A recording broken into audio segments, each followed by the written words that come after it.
we'll take it now back to Paul George, in particular, how this impacts the Los Angeles Lakers. I see a lot of you guys in the comments section, so we'll talk about this here for a little bit.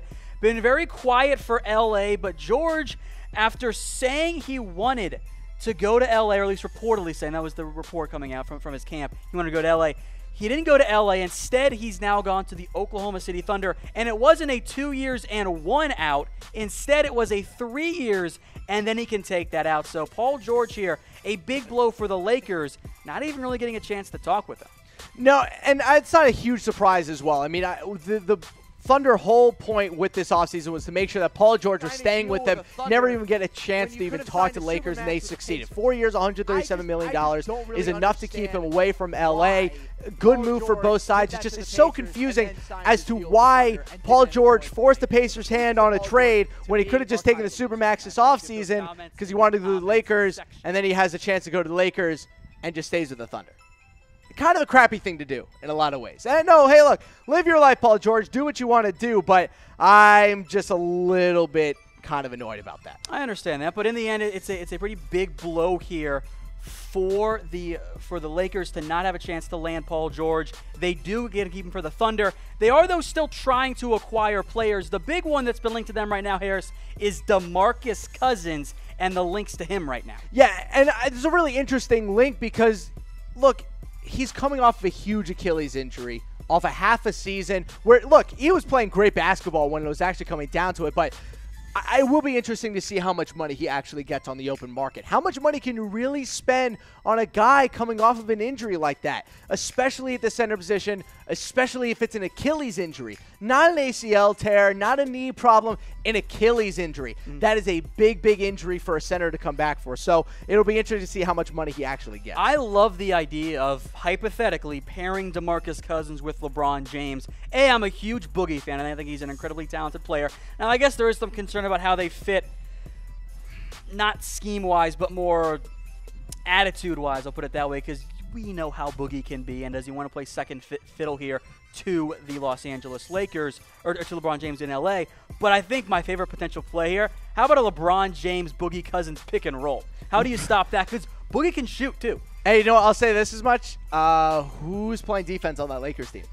You got Kawhi, Lonzo. Kawhi when you trade for him. Lonzo's an okay defender. At the 2, it'll probably end up being Brandon Ingram, I guess. Okay defender. He's long, but I wouldn't say he's a premier perimeter defender. LeBron stopped playing defense 2 years ago. DeMarcus Cousins, I don't even think knows how to play defense. And Kyle Kuzma, he's, average defender at best. So it's going to be interesting what happens with the Lakers going forward. All right, there are little updates here on other players in free agency for the Clippers, namely Kentavious Caldwell-Pope.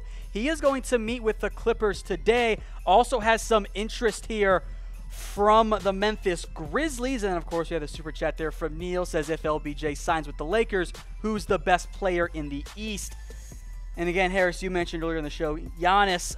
I would at least throw out some other potential names there for maybe a Kyrie Irving. Kristaps has potential, even though he's not there yet. And I do want to see how Gordon Hayward comes back from that gruesome injury. I think as we speak right now, at this very moment, I think it's got to be Giannis. I mean, just in terms of an individual player who's just individual skills, it is Giannis. I mean, just the ability that he has on the court, not to mention that he's just continuing to get better, I think it's Giannis. All right, folks. So what do you make of KCP? Do you think there's actually any chance he ends up back with the Lakers? I don't think he ends up back with the Lakers, but I think him moving to the Clippers is a really weird move. They just drafted 2 guards. They already have a bunch of guards.